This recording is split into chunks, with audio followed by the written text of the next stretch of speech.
We will hear argument this morning in Case 24-993, Olivier versus City of Brandon. Ms. Ho.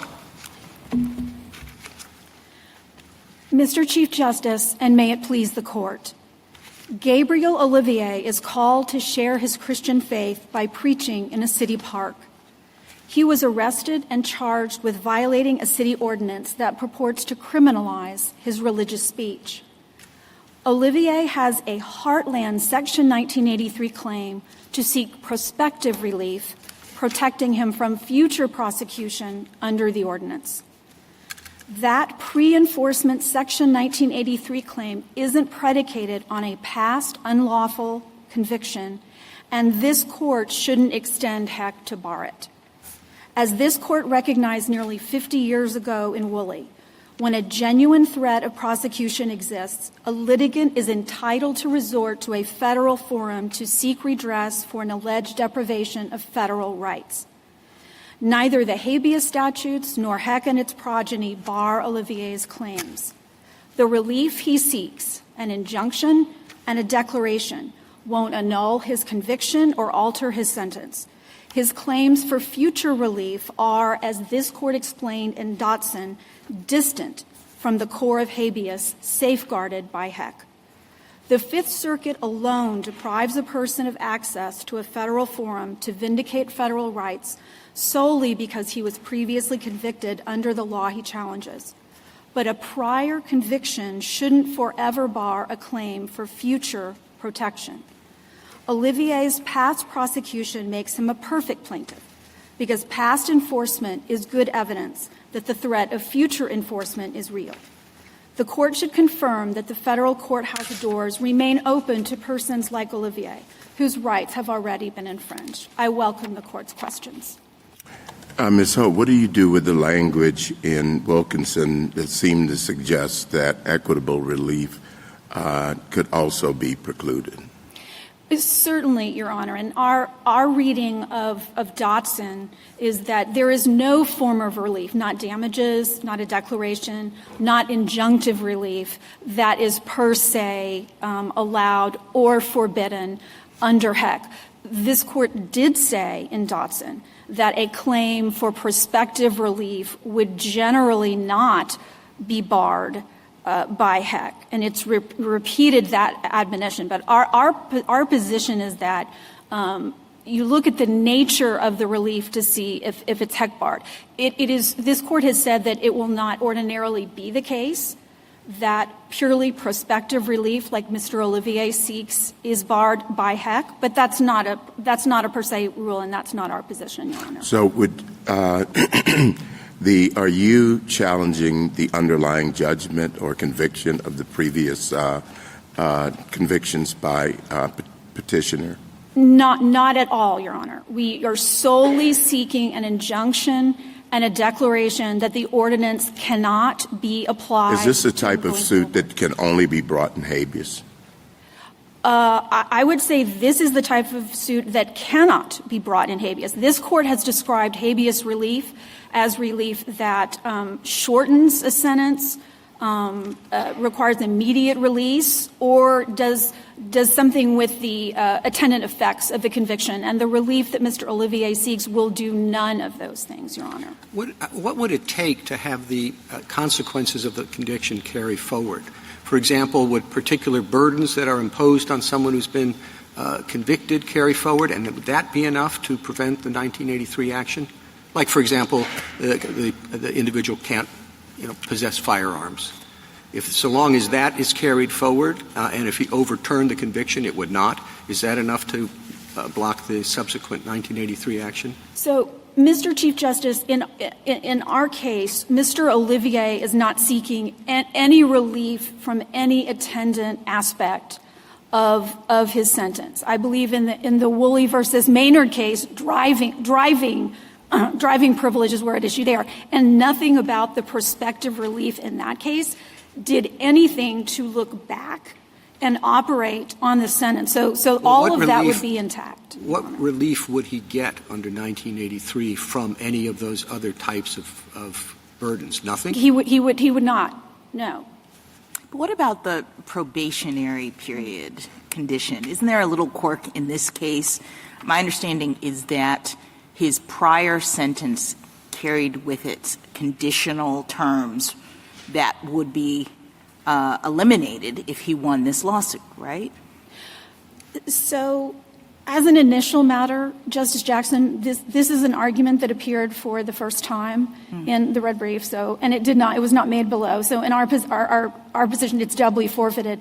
But to answer your question, by the time the district court in our case issued the order, the terms of the probation, if you will, which were simply not to violate the law again, had already passed. I think it was maybe 2 or 3 months before the district court's order. So even if not forfeited, that probation, and importantly, Mr. Olivier did not seek to challenge any aspect of his probation, and he couldn't have done so by the time. Can I give you a hypothetical, though? If let's just posit for a second that he was still under those terms of release, that he, what was it, his 1-year sentence for the past violation was suspended on the condition that he not violate the ordinance for a year.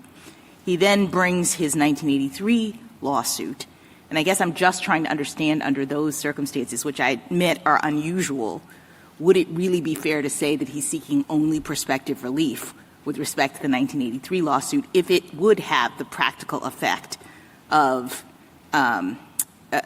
suspending or terminating the past conditions?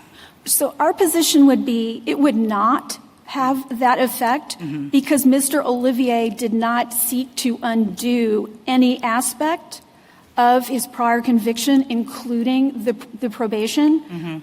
So nothing about the injunction or the declaration that he sought would preclude enforcement of the probation. He didn't challenge his probation. And because he had already served it by the time the district court ruled, he couldn't have challenged it if he wanted. I think you're fighting the hypothetical a little bit, and I'd like to just pursue it a little bit further. So let's say he is on probation, and the probation is you cannot violate this law again, and then he brings an injunctive action under 1983 to say you cannot enforce this law to me. Wouldn't that necessarily imply and in fact preclude the courts and law enforcement agencies from enforcing that law again to him during the course of his court probation?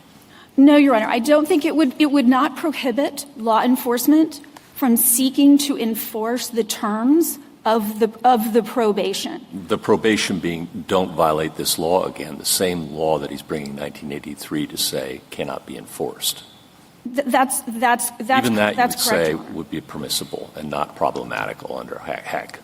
I don't think it's problematic under Heck. Well, let's say I disagree with you on that. All right. Okay. What do we do with the fact that in this case, while the probation did expire before the summary judgment ruling, it was in place at the time he filed his lawsuit? And should we be assessing Heck problems? I think there is one of the hypothetical Justice Jackson gave you. Should we be assessing Heck problems at the time of summary judgment, at the time it reaches his court, or at the time of the filing of the lawsuit? I think in this case, certainly the time to assess it is by the time the district court had issued its order. I think my friend's argument on the other side in asking for a time of filing rule mistakes Heck, which is about when you have a cause of action for a jurisdictional rule. And of course, So you wouldn't have a cause of action under Heck at the time you filed, but it does spring into action, and there is a cause of action by the time of summary judgment. Is that it? In terms of when I think you would assess when Heck applies or not, I think that's when that, and I think we know that in part, Your Honor, from Wallace versus Cato, where Justice Scalia suggested that under the unusual facts of that case, one proper thing to do would be to stay the action until future action taken. If it were a time of filing rule, Justice Scalia could not have made that suggestion. And then what do we do with the fact that your client sought damages, compensatory damages? Now, I understand he has forsworn those for us, but in his complaint, he did seek compensatory damages, which is backward-looking. A couple of responses to that, Your Honor. I think as an initial matter, just to be clear on the record, he abandoned the damages claim in the Fifth Circuit on appeal. Even if he had not, this Court takes a claim-by-claim approach. Well, it's the same claim. It's just a different form of relief. It's still a 1983 claim, but it's just a different remedy. Yes, and let me be clear, Justice Gorsuch. This Court goes claim by claim or relief by relief, and it assesses those differently, right? So that in Balasag, for example, Justice Scalia, he barred one of the claims that was backward-looking, but remanded so that the purely prospective injunctive relief claim could go forward. Last question, and I'll leave you alone, I promise. A win here, what if it had some collateral consequences, issue preclusion consequences, such that it would preclude, for example, the state from seeking collateral consequences for his conviction? I don't know what they might be in this case, but let's say there were some, barring him from owning a gun or whatever it might be. And your victory here would seem to preclude them from doing that, on issue preclusion, if you were to win. What do we do about that? I think Justice Scalia anticipated just that question in Heck, Justice Gorsuch, when he made clear that the federal 1983 judgment would not, to quote Justice Scalia, would not automatically or even permissibly preclude the state. That would be another inquiry, and there might be various grounds that a state applying federal issue preclusion rules, as the state court would do, that a state could, so that preclusion would not inevitably apply in that case. Let me pick up on that. In order for you to win, would it not be necessary for us to backtrack on a number of things that the court said in Heck? The court said that the district court must consider whether a judgment in favor of the plaintiff would necessarily imply the invalidity of his conviction or sentence. If it would, the complaint must be dismissed unless the plaintiff can demonstrate that the conviction or sentence has already been invalidated. Now, is your position consistent with that? Absolutely, Justice Alito. In fact, we think that this case comes within the four corners. How can it be consistent with that? If someone is convicted under a statute and then brings a 1983 claim for prospective relief, seeking to have that statute declared unconstitutional, a ruling in that plaintiff's favor in the 1983 action certainly implies the invalidity of the prior conviction, does it not? Your Honor, we don't think so, and let me offer two reasons why not. And let me begin, as Your Honor did, with Heck itself. After setting out the necessarily implies test on page 487, on page 488, Justice Scalia rejected a broader rule which would bar Section 1983 suits when they would resolve a necessary element to a likely challenge to a conviction, even if the Section 1983 court need not determine that the conviction is invalid. And the element here is the law's unconstitutionality, and that's all the Section 1983 let me make suit it more resolve. concrete to pick up on the situation that Justice Gorsuch was positing. Let's say that a defendant is convicted for a defendant who has a prior conviction for a nonviolent offense is convicted for possession of a firearm by a convicted felon. And let's suppose that that individual then brings a 1983 claim seeking to have the statute declared unconstitutional insofar as it applies to someone like him with a prior conviction for a non-violent felony.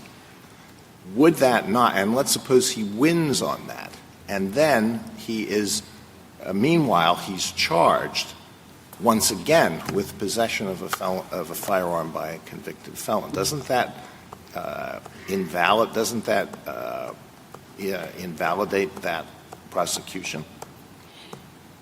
No, Your Honor, because I think the key is what is the relief that the individual is seeking. So if you're seeking prospective relief that you cannot be prosecuted under a law going forward, that is a set of facts in the future.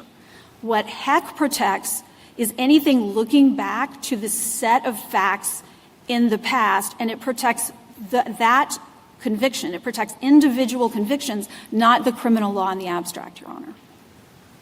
On your question 2, footnote 10 of HEC says the principle barring collateral attacks, a longstanding and deeply rooted feature of both the common law and our own jurisprudence, is not rendered inapplicable by the fortuity that a convicted criminal is no longer incarcerated. So we would have to abandon that, would we not, in order to rule in your favor on question 2? I don't believe so. If the Court did need to reach question 2, which we don't believe it does, I think this Court, in another footnote in Muhammad versus Close, indicated that issue was still open. So we believe that issue remains open for this Court to resolve. Counsel, this may be just repeating prior questions, and if so, just repeat your answer. But what about a requirement that the individual show up for probation meetings? Every 2 weeks you've got to show up, so we make sure that, whatever. Would he still have to do that after the law on which that is based has been declared unconstitutional? Absolutely, Your Honor, because, again, the only effect that the federal judgment has is forward-looking. It is prospective relief. It prohibits the enforcement of the ordinance against him on a forward-looking basis. It does not reach back and affect on a backward basis. Isn't the requirement of probation just doing that, just continuing the consequences that were imposed from his prior conviction? Perhaps, Your Honor, but again, Mr. Olivier is not challenging any aspect of that aspect of his probation, which, as a record matter, had already passed by the time the district judge ruled in his favor. But again,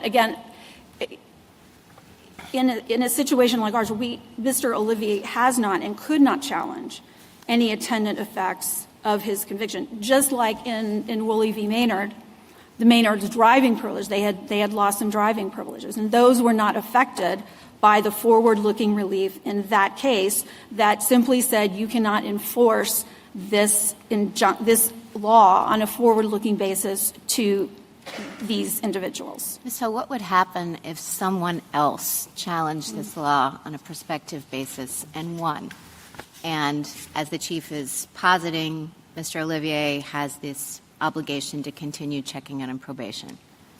So, Justice Barrett, we think that hypothetical actually underscores the perversity or the way it makes nonsense, right? Opinion, yeah, that Judge Oldham highlighted. Yeah. Is that that ruling would, I guess, undermine the legal reasoning of Mr. Olivier's sentence, as Justice Alito and I were talking about. It would do the same thing, no different, and yet we would certainly not say. Would there be some separate step then that someone like Mr. Olivier might take to try to relieve himself of some sort of ongoing collateral consequence or probationary period? Yes, Justice Barrett, there would be a whole series of steps that someone in Mr. Olivier's position would have to take, and to borrow from this Court's language in Skater, it is hardly inevitable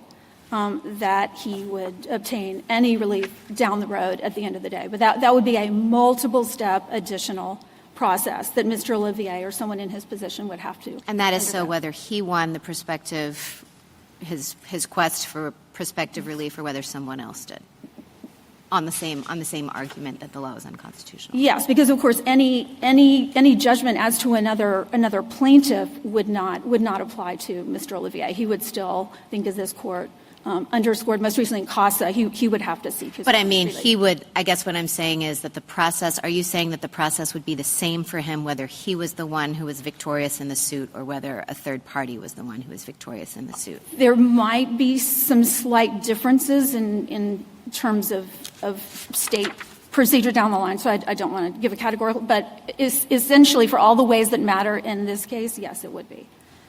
And I see my turn. Thank you. Thank you, Justice Thomas.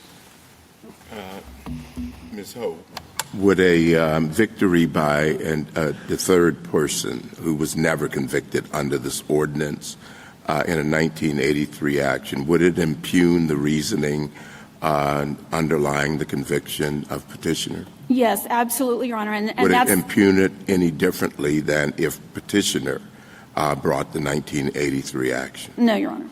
Would it undo the conviction or the confinement of petitioner? No.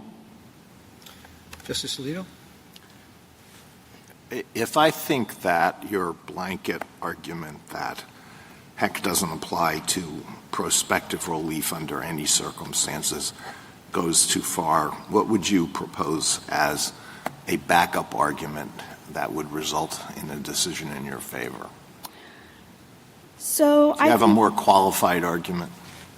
Sure. I think we could rely on Heck itself and say that prospective relief where no element of the Section 1983 claim, no element of the federal 1983 claim requires the petitioner to prove the invalidity of the prior conviction. No element of the claim would do that. I think that would be another way, Your Honor, consistent with Heck, to further limit prospective relief. I'm not sure I understand that. If the plaintiff in the 1983 case has been convicted of violating a statute, and the statute is declared in the 1983 case to be unconstitutional, why doesn't that undermine the... I understand Your Honor's question. I was taking it more as just a general rule regardless of the circumstances. I think perhaps one line, and my friend can perhaps say more about this theory. I think the Solicitor General's office has suggested one line you might draw would be in terms of custody. That if as Mr. Olivier, if the former criminal defendant is not in custody, there would be no barrier. If the defendant were in custody, then that would be a different world. So I think that would be another line that this Court could draw. Okay. Thank you. Justice Sotomayor? That doesn't seem consistent with Edwards, where the prisoner was in custody and I think there would definitely be some tension there, Justice Sotomayor. A lot of tension. I don't deny that. I want to understand your argument, or at least simplify it in my own mind as I have, okay? Heck itself, and you have to put it in context, was a malicious prosecution claim. And you said to prove that element, you had to prove that the prosecution itself had been malicious. And the Court there said the cause of action is the prior conviction. And so you can't bring this by 1983. Correct? Yes, Your Honor. It's bringing because in one of the elements would require favorable termination of the prior conviction. Exactly. And the same thing with Edwards. If he won alleging defects in his disciplinary proceedings, that would undo the good time credit that was revoked. So one of the elements was to prove that that revocation was necessary, correct? Correct.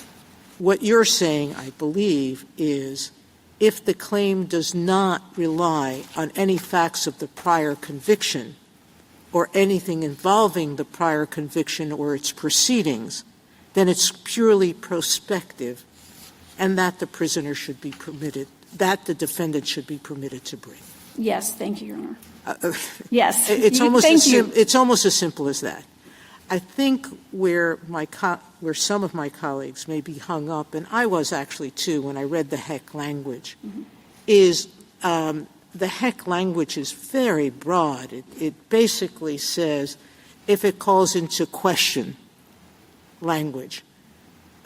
By definition, a win by you or a win by a third party would call the prior convictions into question.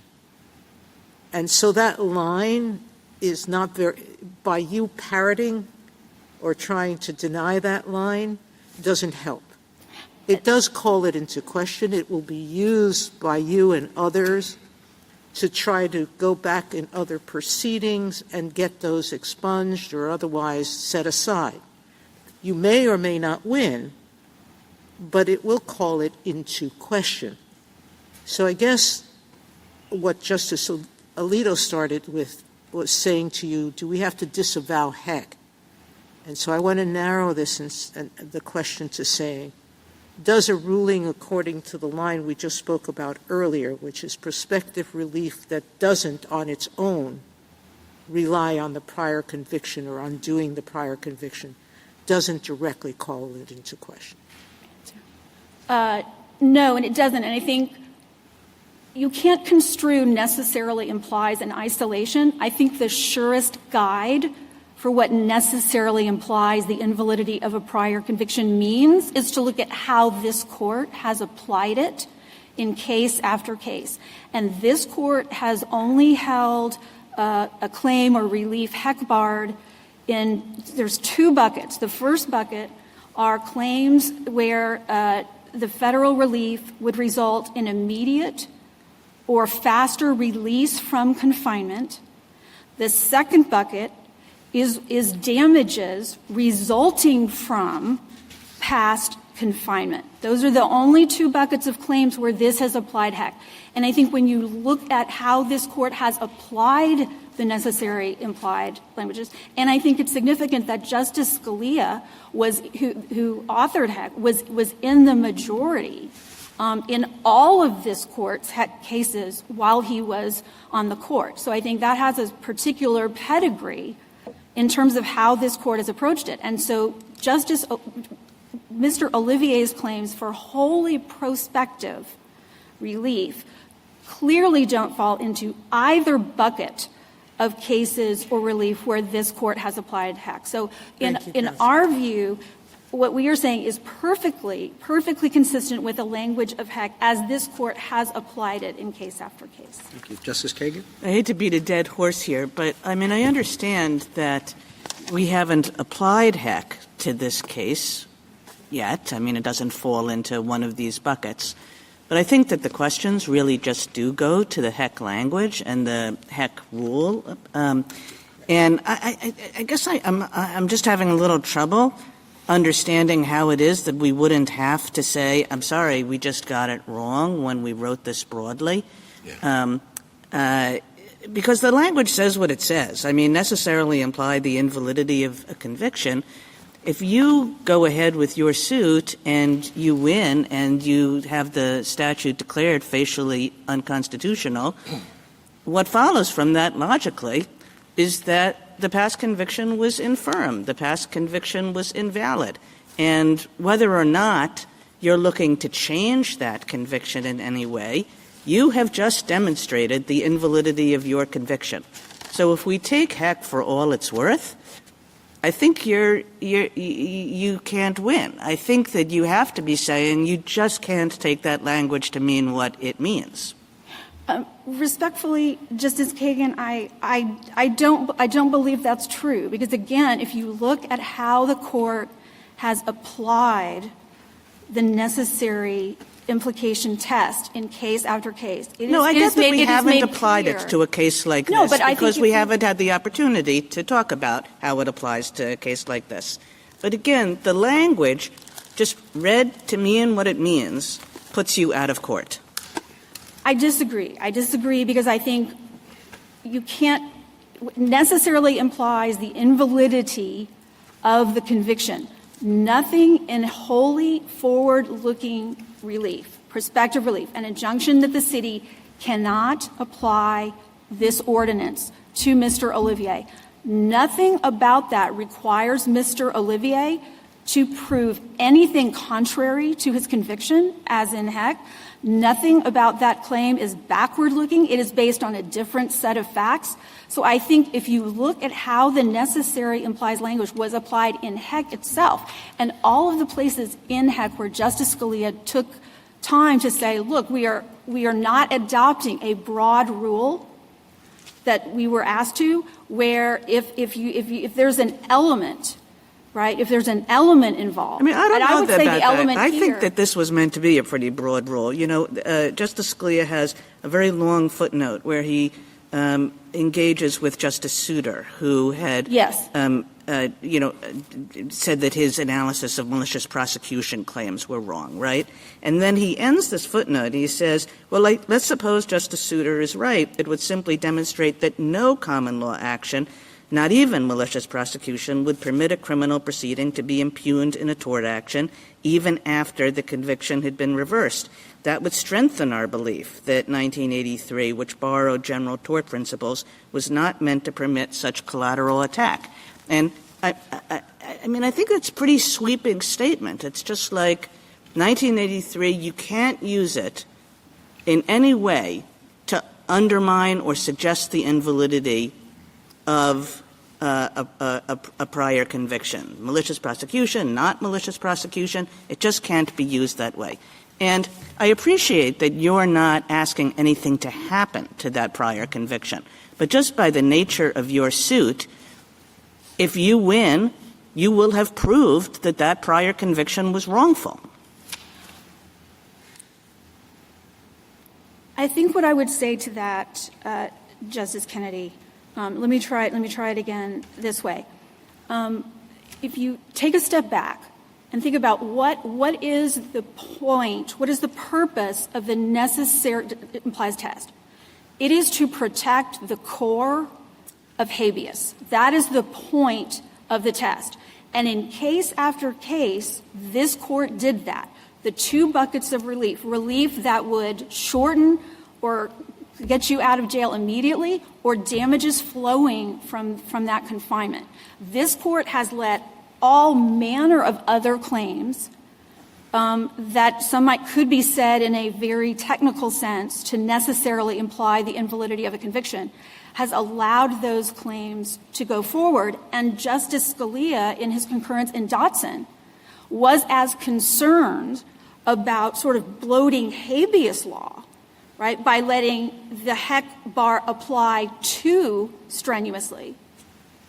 He was as much concerned about not bloating habeas as Justice O'Connor was in Skinner about protecting the core of Section 1983, so that when this court in Nelson said, look, if you give Heck too broad, you are going to keep the heartland of Section 1983 claims, which is this claim, right? It is a forward-looking, it is a pre-enforcement challenge to a city ordinance. That is as textbook Section 1983 as you get. Thank you. Thank you, Your Honor. Justice Kavanaugh? Do you want to say anything about Judge Richmond's comments about preclusion, a different preclusion issue than the one that you've discussed earlier, which is the preclusion that stems from the criminal proceeding that may hamper, if not defeat, an attempt to use 1983 in a case like this? Do you want to say anything about that? Certainly. Thank you, Justice Kavanaugh. I think the first thing I would say is, as Judge Richmond recognized by joining the dissenters who believed Mr. Olivier's suit should go forward, that is a matter for the courts to consider on remand. With respect to Mississippi law in particular, Mississippi law does not apply issue preclusion to constitutional claims. At JA 46, State versus Smith is cited there. But that's Mississippi law would not apply preclusion. But in any event, it's something for remand. That's correct, Your Honor. Thank you. Justice Barrett? Justice Jackson? Can I just ask you to speak quickly to QP2? I guess I'm wondering how your embrace of Justice Scalia's vision related to the elements, and that's how we think about QP1, how is that consistent with your position on QP2 that somehow the conviction matters? Justice Scalia says in his footnote in Heck that it shouldn't matter whether the incarceration, matters. Yes. The person is still in custody. Yes, and I think the distinction there, Justice Jackson, is between somebody who was in custody and no longer is. Our argument in QP2 is that in our situation where Mr. Olivier was never in custody, there is no justification for applying Heck's sort of attempt to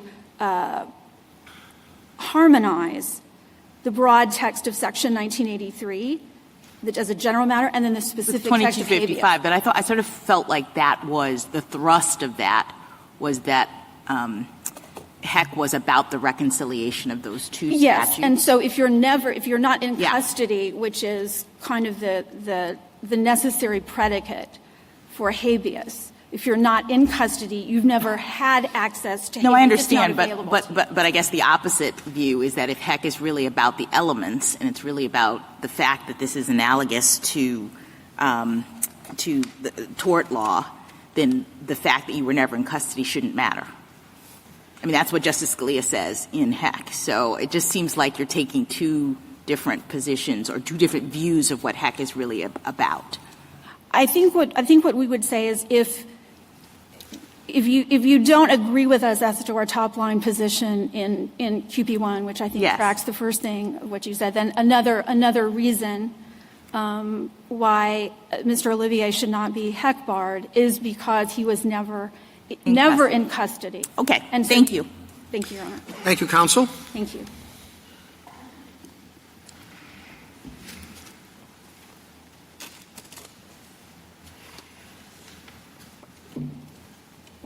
Ms. Robertson? Mr. Chief Justice, and may it please the Court, this Court has long recognized Section 1983 as a vehicle for bringing pre-enforcement challenges to state laws, and in Woolley, it held that a prior conviction under the law does not bar that relief. This case involves a straightforward application of that precedent, and Justice Alito, Justice Kagan, this Court can resolve the case without backtracking from any of its existing limits on Section 1983 suits. There are two limits relevant here. First, the Court has limited retrospective challenges to a state conviction, sentence, prosecution, or their effects, including suits seeking damages for claims analogous to malicious prosecution. Second, the Court has recognized additional limits for individuals in custody to avoid a conflict with the federal habeas statute. But a prospective suit from an individual out of custody is cognizable, and this Court should accordingly vacate and remand on the first question presented without reaching the second. I welcome the Court's questions. If a third party brought a 1983 action challenging this ordinance and won prospective relief, what would be the effect on the reasoning underlying the enforcement of the ordinance against petitioner? We think that it would imply that the ordinance was invalid in the same way that this prospective suit if brought by petitioner would imply that his conviction under that past statute was invalid. That's why we don't understand this Court's necessarily implies test to extend to prospective suits brought by individuals outside of custody. Where we do understand the necessarily implies test to apply are two circumstances. The first is where an individual is bringing a retrospective suit or a suit for damages. In that context, the context of Heck, this Court has considered claims that would imply the invalidity of a conviction to be analogous to malicious prosecution and held that they're barred. In addition, when an individual is in custody, this Court has held that any relief that would necessarily imply the invalidity of a conviction is barred. And we would understand that to include prospective suits Ordinarily, of course, as this court said in Edwards, prospective suits won't imply the invalidity of the individual's conviction and therefore his confinement. But where they do, and we think a prospective facial challenge would necessarily imply a legal infirmity in the conviction, we would understand those suits to be barred too. But when an individual is out of custody and bringing that type of prospective suit, that's just woolly, and the court has made clear that those claims can go forward. What if a non-prisoner seeks to compel testimony in a collateral attack on his conviction, like a proceeding for a writ of error coram nobis? So if a non-prisoner is bringing a sort of backwards-looking attack on his conviction, we think that's barred by the even more basic principle that federal courts don't sit in review of state court judgments absent express authority. The habeas statute, of course, is one such express authority, but it comes with a host of procedural limitations that Section 1983 does not. So Section 1983, of course, can't be used as a vehicle to try to invalidate a past conviction or its effects, whether a person is in or out of custody, but Section 1983 can be a vehicle for prospectively challenging a law to avoid future prosecution and the future effects of that law. I'm finding your argument very confusing, and so maybe you can help me. I mean, Justice Sotomayor had a very kind of simpler way of thinking about it. To the extent the person is bringing a 1983 lawsuit that includes an element that would be shared or the element that involves the past conviction, you can't do it. If he's not doing that, then you can. So how does that differ from the formulation that you are proposing? So I think our line is similar with one caveat. So we generally agree with that bright line between retrospective attacks and prospective attacks. The caveat is that for individuals in custody, we think the court has imposed additional limits to avoid a conflict with the federal habeas statute. So if someone is in custody, we understand the language in this court's opinions to suggest that they couldn't bring even a prospective suit that would necessarily imply the invalidity of their conviction.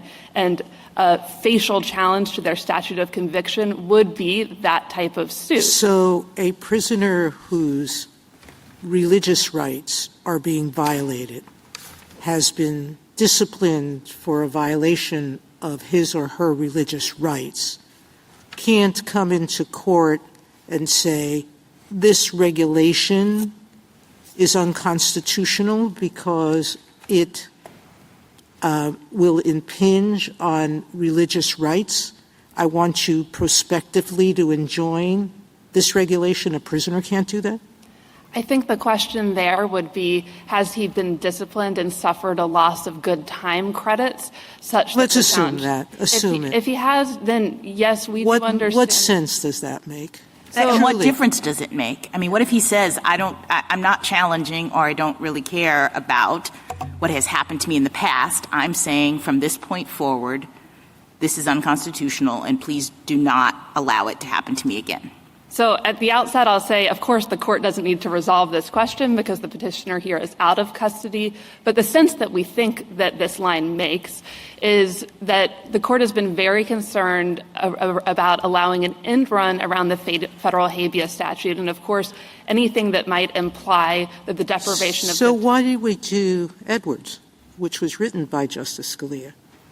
Edwards was a disciplinary hearing with the loss of good time credit. And Justice Scalia dismissed all of the retrospective claims, money damages, declaratory judgment. But he permitted the prospective challenge of whether the disciplinary procedures were unconstitutional. He remanded it to see if they could move forward. And he said there's a difference between retrospective relief and prospective relief.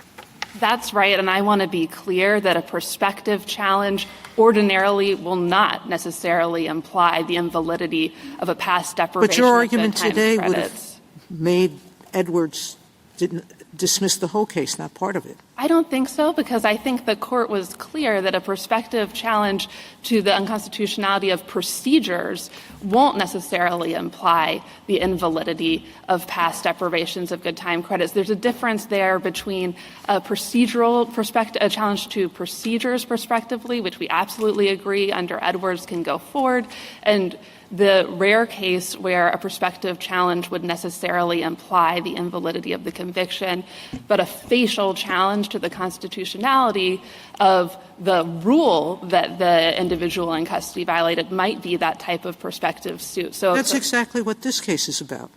Right. So for us, it is critical that the individual is out of custody. But I'm saying to you, I don't think it should make a difference whether he or she is in custody. And I don't see that our cases have ever, whether it's Edwards or Wilkinson or any other, has focused in on that as the exclusive remedy.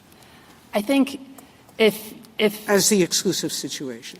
If you think that a prospective suit could proceed in or out of custody, that makes this case all the easier. And of course, the court doesn't need to address whether someone in custody can bring this type of suit. We're just trying to reserve the question because we do think it would implicate different and more difficult questions. Well, it might make the case all the easier, but it would be quite radical to say that someone who is in custody, would it not? Someone who is in custody for violating a statute can, while in custody, bring a 1983 action to challenge the constitutionality of the statute under which the person is serving a sentence? That's right, and that's why we're trying to hold the line and at least have the court reserve the question. Well, they have to have the credible fear of prosecution, and if they're in custody for that crime, they're not going to be committing it again. So certainly we think that at least not immediately. So certainly we think there will often be Article III constraints. Of course, we understand an individual to be on custody when, say, they're on supervised release, probation, parole, and so there may be instances where someone... Why would someone who is in custody have to show in order to have standing, to show the likelihood of being prosecuted again under that statute? The person is already serving time, already is having his liberty anyway. I think it would. I would like to just say for a minute why we think it makes sense to draw this in custody, out of custody distinction for these prospective challenges, because we do think it is about a concern about an end run around the habeas statute in two respects. The first is, I think this court has expressed a concern that if an individual in custody obtains a judgment from a federal court, am I finished? Thank you. From a federal court that necessarily implies the invalidity of his conviction and thus his confinement, he may be able to take that judgment and use it to spring his release. That would certainly be the case if the judgment came from this court. Then he would be able to seek habeas release regardless of where he was in the habeas process.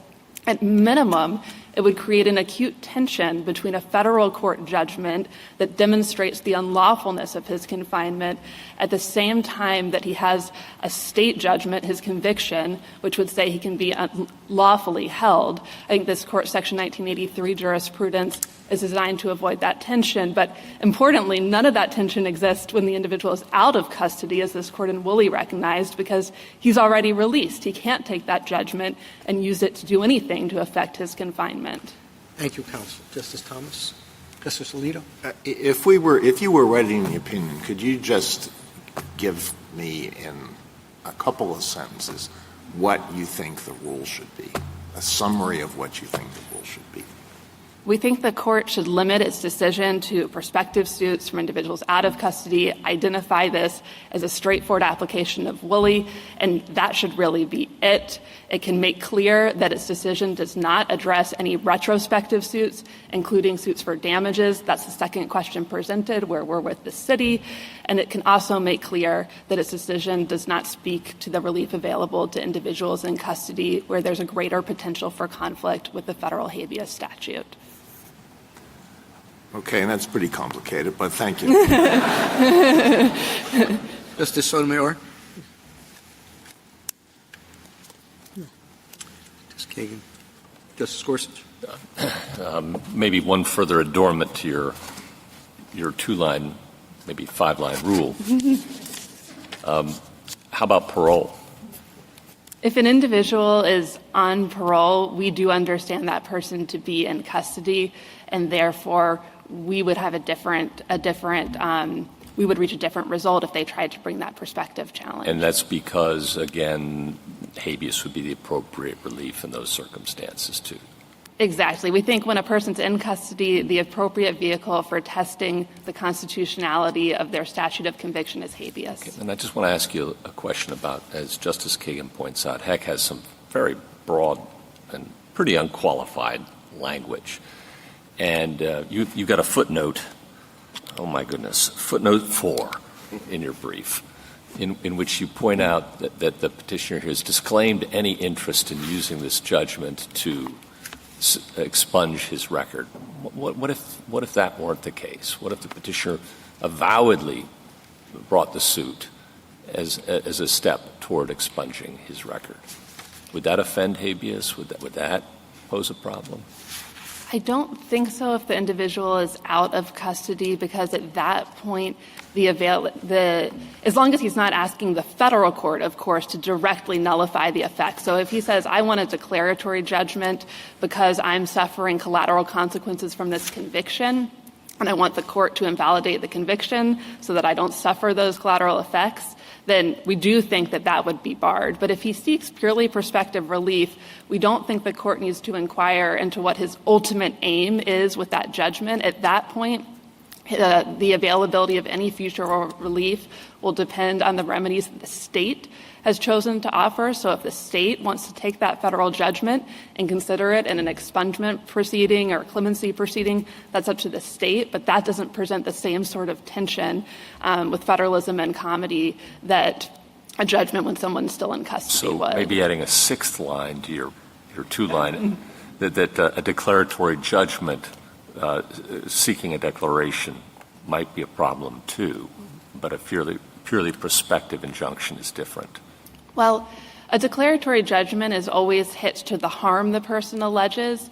And so if the harm they allege is, I want to engage in religious expression moving forward and I can't, so I want a declaratory judgment, that's fine. But if the harm is, I'm suffering harms from my conviction, that's not, because that asks a federal court to sit in review of a state court judgment, which of course would offend deeply rooted principles. I think I've got the 2 lines now. Thank you. Justice Kavanaugh? Justice Jackson? So I want a declaratory judgment in order to deal with my prospective exercise of my religious beliefs. But if I'm a prisoner, you say no. Is that right? Like, so your big fulcrum is in or out of jail. When it comes to prospective relief, when it comes to any sort of retrospective relief related to the conviction, including damages, we don't think it matters whether you're in or out of custody. But when it comes to prospective relief, a prisoner does not have the ability to request from the court prospective relief concerning the violation of his constitutional rights if he's in jail. Prospective relief, and I know I'm caveating, but we think it's an important caveat. Most prospective relief from a prisoner will be fine, but if it necessarily implies the invalidity of his conviction, that's where we understand this court's decisions in Edwards, Wilkinson, Skinner to carve out, and that's the line we're trying to hold in this case. So if a person is out, and going back to Justice Gorsuch, an example that you were exploring with Justice Gorsuch, he's out and he wants to deal with the collateral consequences of his conviction. And so he brings this 1983 suit. Is that okay or not? I think you said it might be barred, but I don't understand because no habeas it's not doing an habeas in run at that point. So why would that be barred? So we start from the baseline that a federal court cannot sit in review of a state court judgment. That's goes all the way back to Rooker-Feldman. But that's not in the Heck line. And that's not even in the, you don't even need to depend on the Heck line of cases for that. So if he's bringing that type of suit, please invalidate my judgment through Section 1983. We think that's out. Barred for this other reason. Barred for this other reason. Okay. But if he's asking for a declaratory judgment or injunctive relief because he wants to engage in the activity in the future, we think he can properly proceed, and the court doesn't have to sort of scrutinize what does he really want to do here. The court can focus on the nature of the harm alleged, and if he really does have that credible fear of prosecution, he can bring the pre-enforcement suit. Thank you. Thank you, counsel.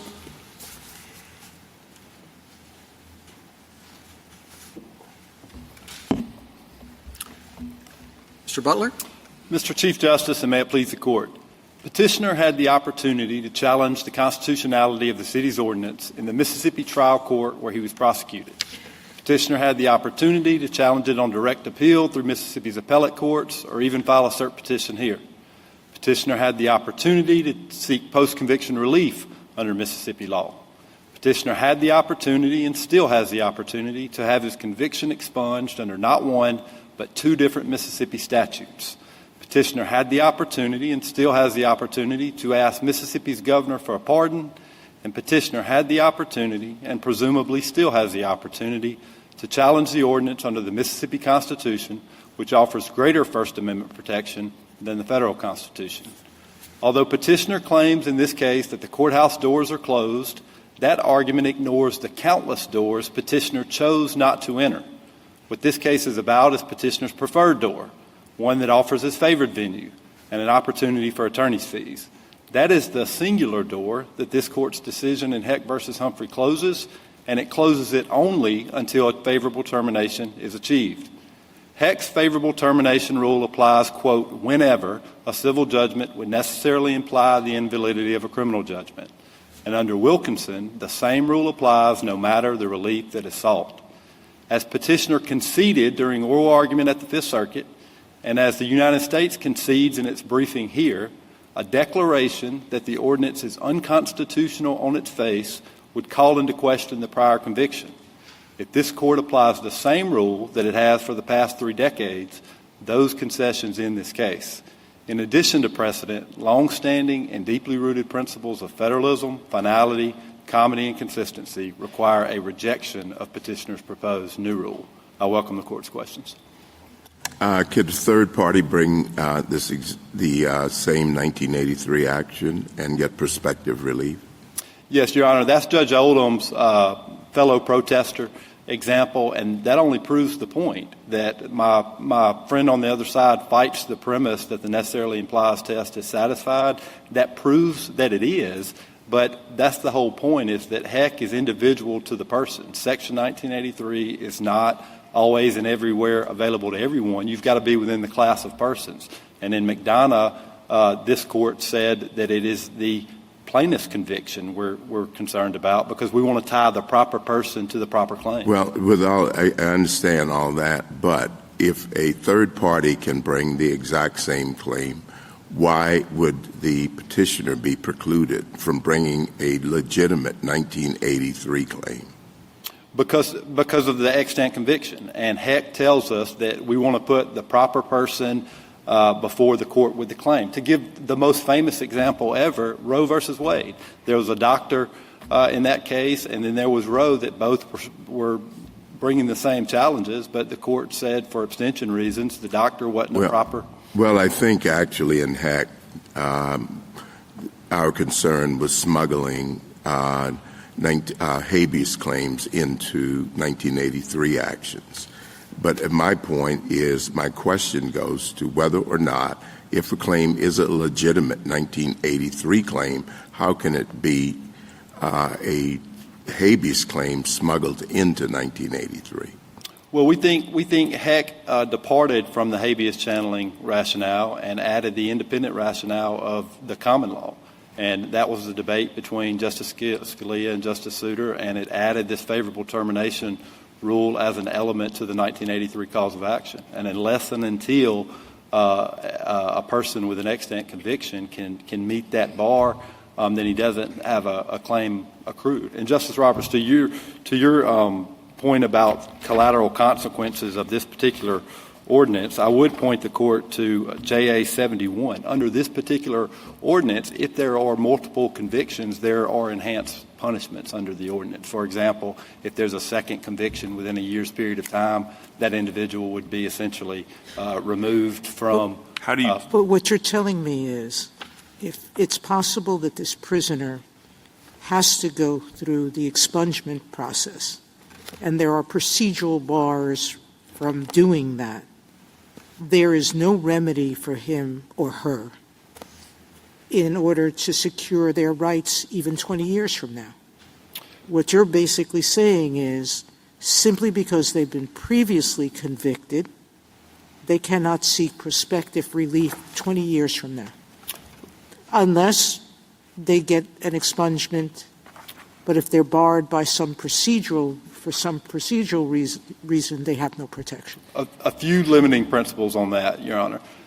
We certainly draw the distinction between a properly lodged as-applied challenge and what the plaintiff is trying to do here and make a facial challenge, a prospective claim in name only, which is really by way of a declaration, where he would want the entire law declared unconstitutional. He might win. He might lose because it's a facial challenge. We'll find out.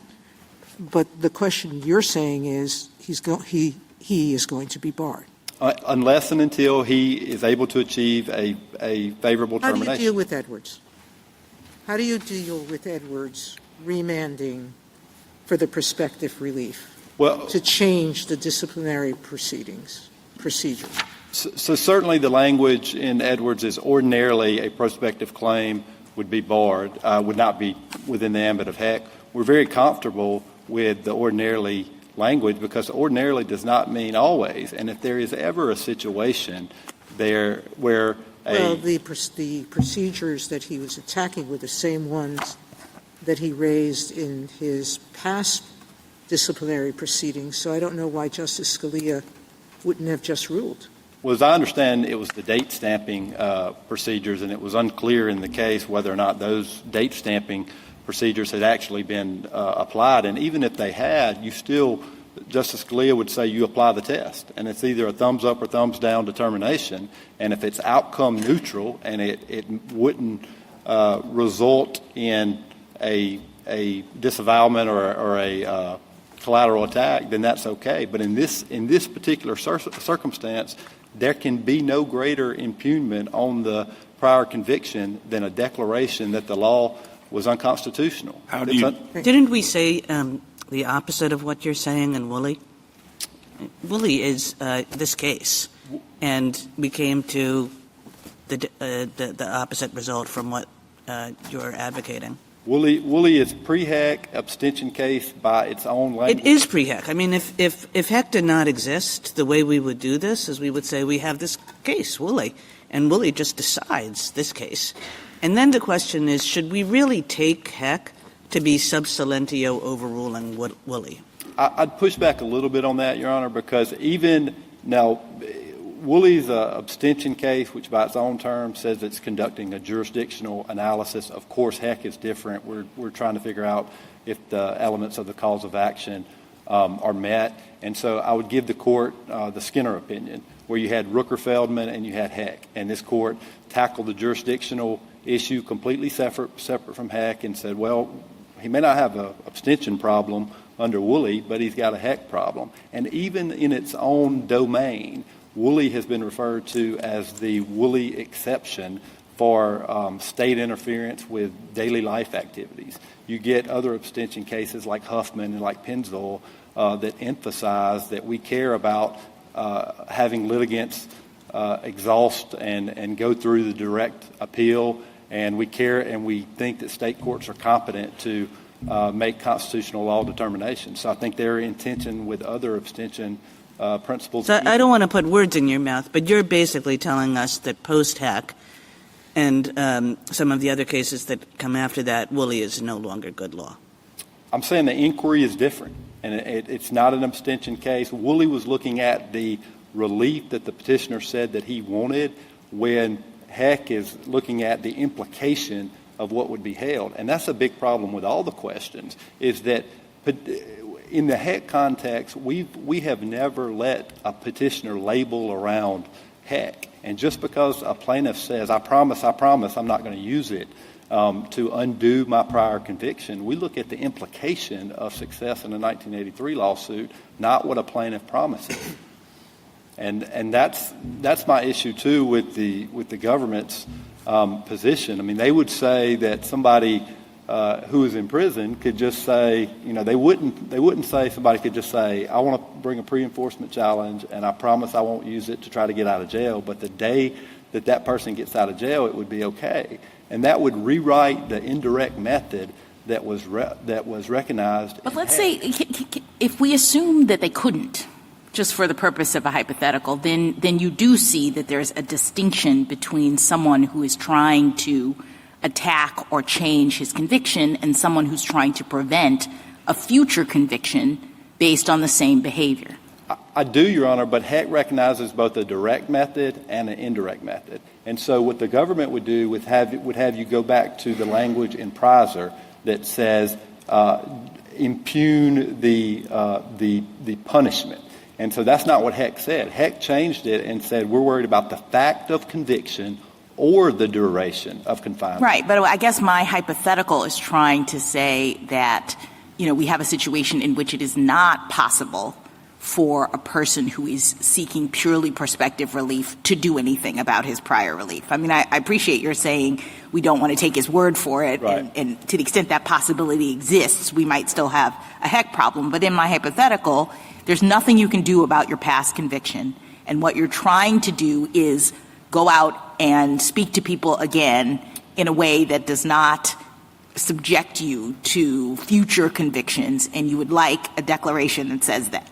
Right, and I think the line again that the limiting principle we would say is that if you're trying to seek a facial declaration of unconstitutionality, then that would imply perhaps you could make a properly lodged as applied challenge and say, I want to do X, Y, and Z, and I think the law prohibits me from doing that, and that might be okay. And we see that in the law all the time. Can I just ask you about your initial litany of doors that were available to Mr. Olivier? Were they all state forums, all state remedies that you discussed? Is there any other federal remedy? Because I think one of the things that's a little odd for me in this situation is that Heck really was about the intersection of two statutes, both of which were trying to give someone a federal remedy. And if we agree with you, this person ends up with no federal remedy. And that just seems odd, right. To reconcile those two statutes in a way that prevents their ability to have the kind of federal forum that Congress obviously wanted. Well, two responses to that, Your Honor. So, yes, my laundry list of things were state court remedies, and that's okay. We have the language from Muhammad v. Close that says that's what Heck is all about, is making plaintiffs resort to state court litigation is the language without resorting to 1983. So that's one. But then as a federal forum, the congressionally recognized federal forum is 1257 through a cert petition if they properly raised it in the criminal conviction. And as we say in the brief, perhaps there's a freestanding ex parte Young claim that somebody could bring. But Heck is all about using a civil tort statute to impugn the prior conviction, and that's what Heck says you can't do.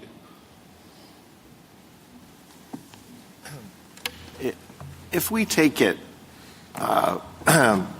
if we proceed on the assumption that the basic idea of Heck expressed in imprecise terms is to prevent end runs around habeas, and then we have a situation in which someone is charged with a minor offense with a small penalty and a high likelihood that no time in incarceration is going to be imposed, and all that would be done is maybe a small fine.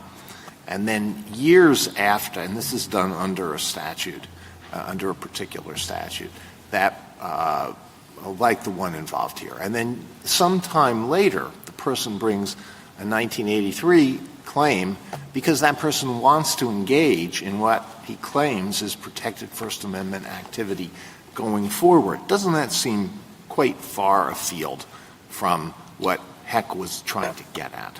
I don't think so, Your Honor, because, again, I think the limiting principle is the as-applied challenge. He certainly could bring an as-applied challenge, but not only just because the plaintiff can't bring that facial challenge, his fellow protester has already brought the facial challenge in a separate lawsuit here. And facial challenges are disfavored anyway, and so the fact that we would not let someone impugn their prior conviction with a facial challenge, that's not anything out of the norm. I mean, I would like to emphasize exactly what the petitioner is asking for here. He's characterizing his suit as a pre-enforcement challenge.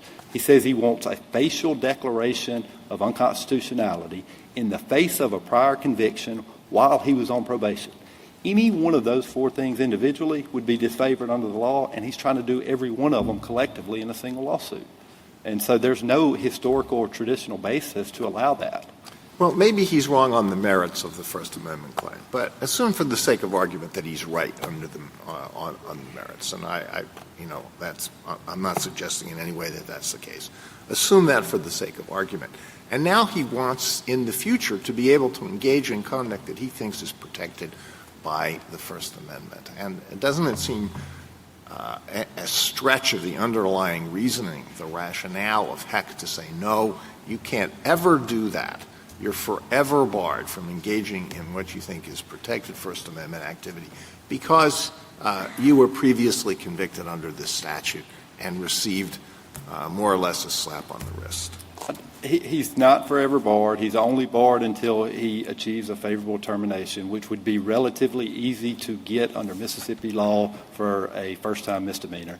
And the limiting principle, again, is the facial declaration portion. Nothing would prohibit him from bringing an as-applied challenge. Nothing would prohibit him from doing different conduct than he was convicted to in the past. We're only talking about the drastic relief of a facial declaration of But as to that, I mean, your rationale makes it sound almost punitive.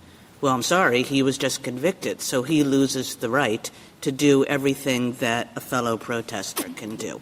Because I haven't heard any other argument than that for why he loses that right. You know, any of the kind of underlying concerns about Heck don't seem to apply here.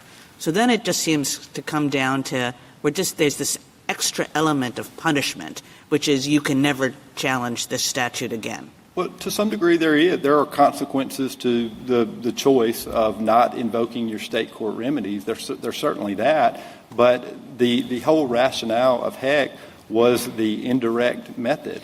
And a facial declaration of unconstitutionality would be far more impugning than monetary damages ever would. And so if that is the reasoning of Heck, that we won't let monetary damages impugn the prior conviction, then I would suggest a declaration of unconstitutionality, which would mean the law was unconstitutional from its inception. I'm not sure how that would not satisfy the necessarily implies test, and to the government's credit, they admit that it would. I've seen in other cases, these provisions when you commit a crime, like a particular one, and you're convicted, you undertake not to commit further violations of that provision. Now, if he does, is he subject to reincarceration? Certainly, that's a big part of the probation in this particular case. So he was under a suspended 10-day sentence at the time that he filed this 1983 suit. And so my friend on the other side would say, well, that's not custody because that's just saying he can't violate the ordinance just like, any other John Doe on the street couldn't violate the ordinance either. There's a big difference in that. If he violated the ordinance, he would immediately not pass go and go straight to jail for 10 days because he was under the suspended sentence. And that constitutes custody under this court's jurisprudence. And this argument about waiver, from day one, our argument has been that this action is Heck barred. Now, what this action has transformed into over the course of this litigation has changed dramatically. But at every stage, in our cert response, in the question presented, we talked about the suspended sentence. At page 4 of the cert response, we talked about probation.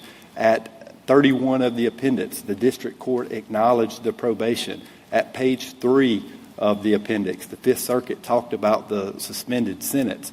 Now, there were directly cases on point at the Fifth Circuit that foreclosed the petitioner's argument. So none of these, the probation never was an issue because the cases on point dictated the result in the case. And as even if the condition requires a complete, the sentence is finished and everything else, but you can't do this thing again and just, coming back and preaching again. And if you do, we're going to prosecute you, but it's going to be, from soup to nuts. It's not like we just say you did it and you go back.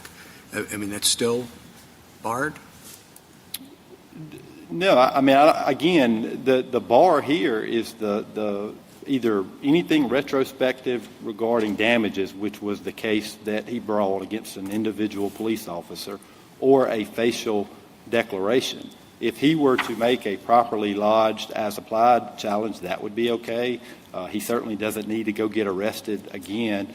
As Justice Sotomayor pointed out, a credible threat is certainly enough to give him standing. The facts of this particular case is that the police chief essentially begged him not to make him arrest him, and he told him, as the district court recognized, I'm aware of your ordinance, I choose not to follow it, and then directed the other people to continue speaking through a bullhorn. So there was all sorts of options absent arrest that he could have followed in I this think case. the thing that makes your case a little quirky, this case, is the friend, the compatriot, who's doing exactly the same thing. Right.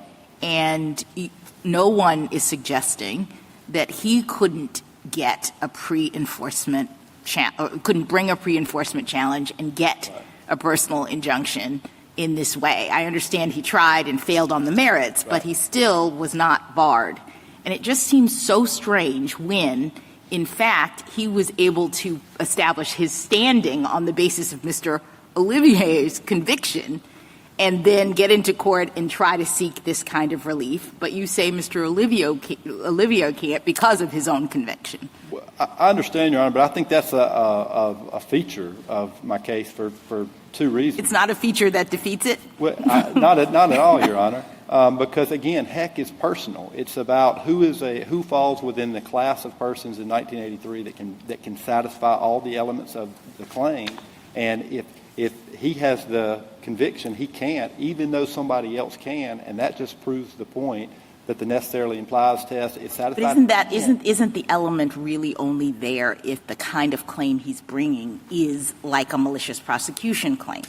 In other words, the element isn't there if he's saying my claim is not I'm trying to challenge my prior conviction. It's like I was maliciously prosecuted in the past. What I'm saying is this is an unconstitutional statute and should not be applied to me in the future.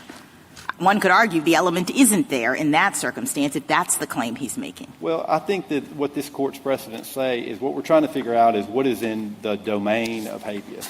And the domain is much wider than access to habeas. We know that because of the McDonough case. That person was not even convicted, and that's still within the domain of habeas. And so what the cases tell us is that once there's an extant conviction, we apply the necessarily implies test, thumbs up or thumbs down, and that tells us what is within the domain of habeas. So that's all we're asking in this case is if this can apply the same test it has for the past 3 decades, and it's either a thumbs up or thumbs down determination, and we think we satisfied that test. And back to the point about the fellow protester, I think that only suggests why the consequences of this case are not some detrimental consequences. Anybody could bring this facial challenge. No, but Mr. Olivier can't get post casa any sort of benefit. Right? Each person has to bring their own lawsuit to secure the personal injunction. Well, he couldn't get a injunction that put the city under threat of contempt. But if he got an injunction that declared the ordinance unconstitutional on its face, I suspect he would get a big monetary damages award if the city were to go enforce that unconstitutional ordinance against him in the future. So, I mean, I think that would satisfy it. Thank you, Counsel. Justice Thomas?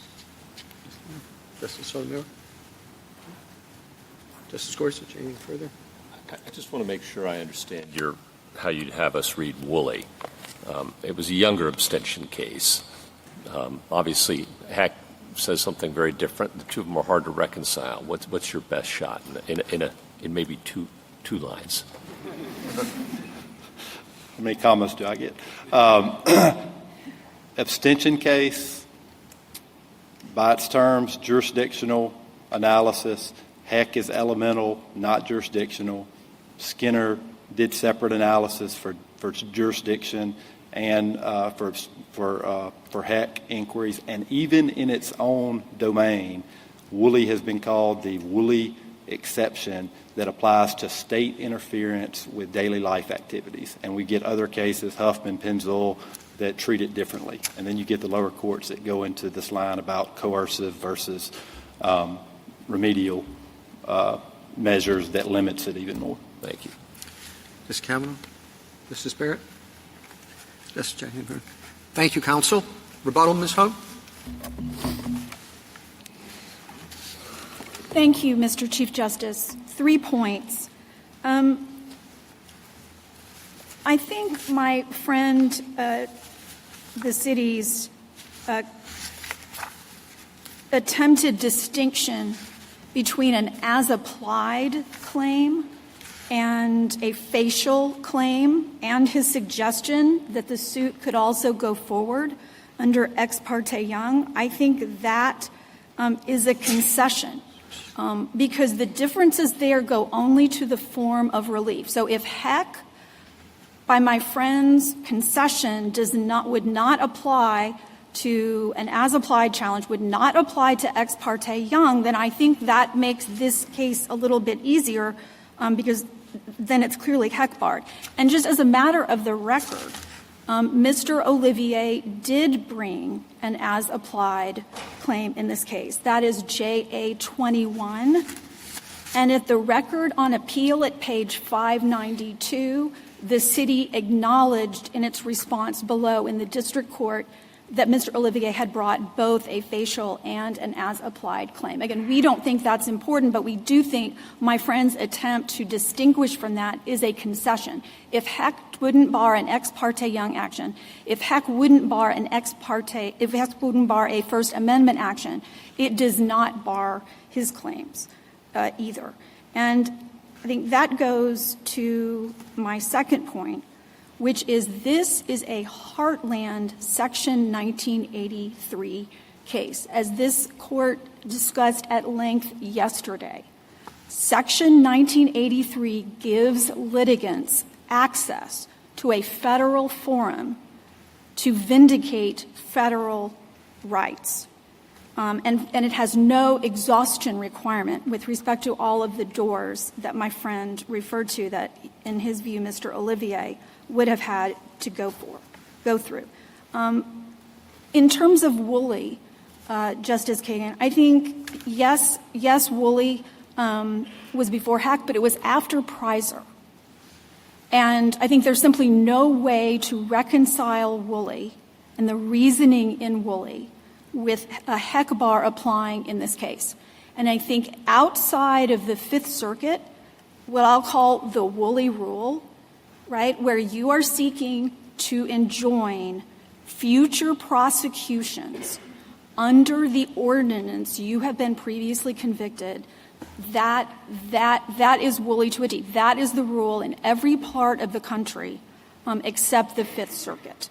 And we think applying Heck to pre-enforcement claims like Olivier's really puts what this court has referred to as the hapless plaintiff to the impossible choice of intentionally flouting state law or foregoing what he believes to be constitutionally protected activity, as the court said in Steffel. And I think this court has repeatedly rejected that kind of catch-22 in case after case, in Steffel, in Woolley, and Susan B. Anthony, just to name a few. The plain text that Congress enacted provides Olivier a cause of action for equitable relief to bar future enforcement of unconstitutional laws. And neither Heck nor the federal habeas regime eliminates that cause of action. That brings me to my last point, which is Olivier's prospective pre-enforcement claim won't necessarily imply the invalidity of his conviction or sentence. And to your point, Justice Alito, to really put a fine point on it, what Mr. Olivier is seeking here is exactly what the Woolleys sought and obtained, and that is relief from future prosecution. That is it, relief from future prosecution under the law. A claim for prospective relief deals with what happens in the future. It doesn't relieve Olivier of any consequences of his conviction, and it doesn't compensate Olivier for any potential harm caused by his conviction. And this court has applied Heck's favorable termination requirement only to those two types of claims. And that pattern shows what HEC reaches, what it doesn't, and what its language means. It doesn't reach a pre-enforcement claim for purely prospective relief against future prosecution. That's the precise claim that this court allowed in Woolley. And adopting the city's interpretation would radically expand HEC's scope. It would stretch habeas's coverage too far, undermine Section 1983's effectiveness, and create an unworkable rule. Thank you, Your Honor. Thank you, counsel. The case is submitted.